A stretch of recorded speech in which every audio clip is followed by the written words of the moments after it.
और तुम्हारी तरफ देखे नहीं बर्दाश्त कर सकते, लेकिन जिस दिन तुमने मेरे विश्वास को ठेस पहुंचाई वो दिन हमारे रिश्ते का आखिरी दिन होगा। SNK DJ आशीष बलिया। दिल तू बनौला हो ऊपर से प्रीत के रोग धरौला हो, हसत जिंदगी में काहे आगिया लगौला हो, झूठो के राम जी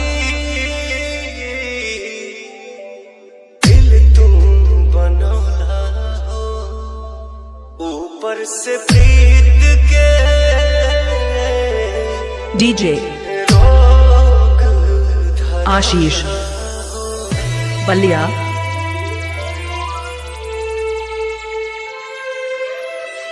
कब नहीं पूरा भइल प्यार के कहानी, कितना दीवाना मरले कितनी दीवानी,